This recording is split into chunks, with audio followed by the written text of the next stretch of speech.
Alors donc moi c'est le docteur Adamson Piri. Je suis responsable médical de l'hôpital Barthélemy. Voilà, je suis médecin anesthésiste de spécialité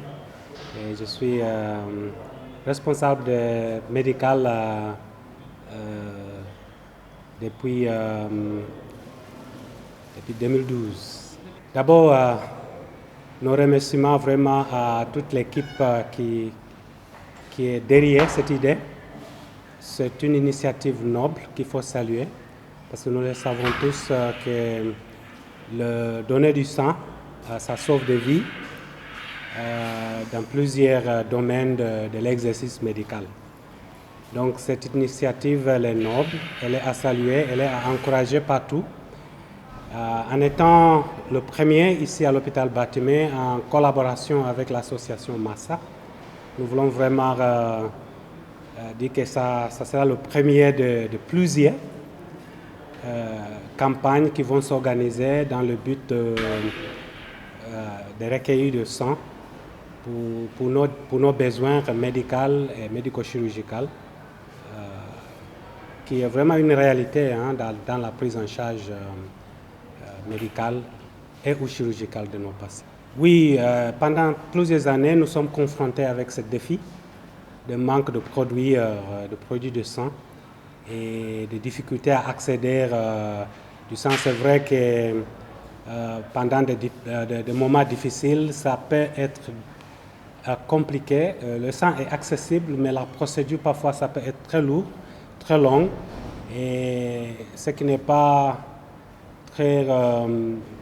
bien pour nos patients parce que dans plusieurs cas, nous avons besoin de sang en urgence. Donc l'urgence, ça veut dire vous avez une contrainte de temps. Donc pendant plusieurs années ici à l'hôpital Barthélemy, nous sommes confrontés avec ce défi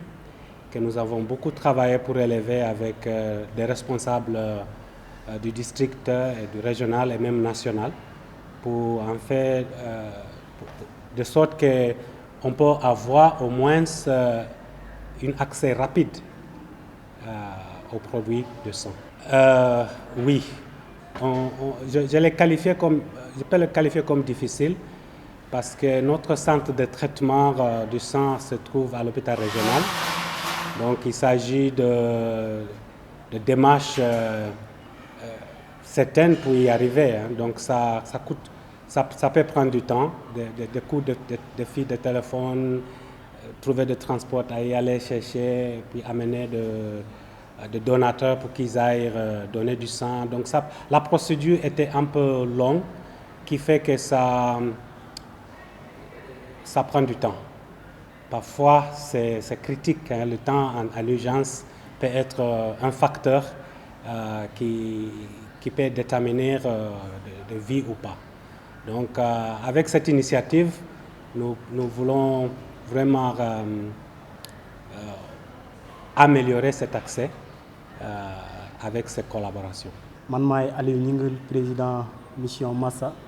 mission Action Santé Sénégal Aide. Bon, xëy na laataa may yegg si foofu noonu di nga ma may ma jaajëfal ñi nga xamante ne ñoom ñoo ci jàpp tey ba ñu yegg si fii. Journée de don de sang bi c'était en collaboration avec hôpital Barthélemy ak hôpital régional Massa organisé ko ànd ci ak hôpital régional ak hôpital Barthélemy. Et may remercier ki nga xamante ne moo di docteur Diémé Touré di médecin chef di chefu banque de sang bu hôpital régional ak di remercier aussi directeur hôpital Barthélemy ak ki ko fi représenté léegi di docteur Adamson di médecin chef. Itam di remercier personnel de santé bi nga xamante ne depuis boobu ñu ngi nekk ak ñun di ñu jàppale ci liggéey bi. Di remercier aussi askanu Sénégal, c'est-à-dire les donneurs ñëpp ñi nga xamante ne ñëw nañ ngir maye deret ñu ngi leen di jaajëfal ñu ngi leen di sant. Di remercier aussi yéen journalistes yi nga xamante ne saa su ne yéen a ngi ci ak ànd ak ñun ci ak suñuy activité. Donc comme ni nga ma ko waxee sànq pertinence su organisation journée de don de sang bi dañuy gis que ne hôpital régional muy hôpital Barthélemy dañuy souffrir cruellement en manque de sang da ngay dem fekk ay malade ñu tëdd di toog ay 2 jours 3 jours 4 jours wala lu ko romb ñuy wër deret amuñu ko alors que xam nañ ne deret mënoo dem ci pharmacie bi di ko jënd mënoo génn ci mbedd mi am ko facilement nit rek moom moo la ko mën a jox te nit tey garabam donc loolu moom moo sabab mission Massa mission Action Santé Sénégal aide organiser li nga xamante ne moo di journée de don de sang bi. Pour le moment aussi nous sommes à presque midi nous sommes à presque 40 postes des 40 personnes yoo xamante ne joxe gum nañ ñu xaar itam ba njeexantal bi ñaata postes la ñuy am mais pour le moment bi may wax ak yéen ñu ngi ci nombre boobu. waaw xaw na metti mais damay remercier énormément hôpital régional parce que xëj na jafe woon na hôpital Barthélemy vu que amul banque de sang yenn saa yi dañ doon approché ñoo xam ne am nañ banque de sang mais non seulement procédure bi da doon yéex mais yenn saa yi sax duñ la ko nangul am na quelques hôpitaux yoo xamante ne nanguñu woon sax jox Barthélemy sang mais bu ñu demee hôpital régional dox collaborer ak ñoom gis nañ ni quelle que soit la situation suñuy malade bu ñu soxlaa deret dañuy dem hôpital régional ñu jox ñu ko. xëy na procédure bi xaw na jafe mais quand même ñu ngi ñuy satisfaire ñu ngi dimbali hôpital Barthélemy ngir ñu am à chaque fois heure bu ñu soxlaa deret ñu am ko. waaw Massa comme ni ngeen ko xamee ay objectif am mooy lépp luy action sanitaire exclusivement en réservé ci chirurgie dañuy def ay opération gratuite comme ni ma ko waxee la fois passée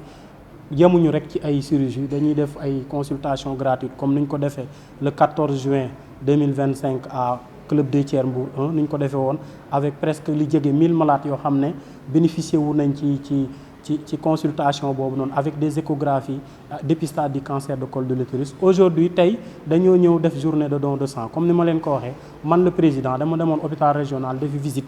xooli malades yi nga xamante ne ñoom ñoo fa tëdd mais dama gis ay ñoo xam ne dañoo war a def dialyse amuñu sang am ñoo xam ne dañoo war a def chimio amuñu sang ay maladies accidentées yoo xamante ne dañuy tëdd ñu leen di wëral deret ay maladies yoo xamante ne xëy na am nañ pathologie infectieuse ou pathologie chirurgicale wala ñu war leen defal ay césarienne mais amuñu deret. Après je me suis posé la question pourtant xëy na population bi pare nañ ngir dimbali ñu mais peut-être amuñu information bi wala amuñu plateau boo xamante ne bu ñu leen fa woowee dinañ ñëw ngir maye deret. naka noonu laa dem gis en responsable banque de sang di docteur Diémé Touré ki nga xamante ne maa ngi koy remercier toujours au passage bi ma ko expliquer projet bi itam da cee ànd à 100%. Elle n'a pas réfléchi comme on peut le dire mu ne pare na pour lëkkaloo ak ñun bu ñu jëlee deret bi même fii bu fekkee amul banque de sang bu ñu paree deret gi dañ koy yóbbu hôpital régional am na banque de sang mais dañuy def bon heure bu ñu soxlaa deret dañuy def bon après ñu jox ñu sang bi gratuitement. Mais aussi je rappelle que ñu ngi ci phase u installer banque de sang en tant que hôpital Barthélemy. Suñuy perspective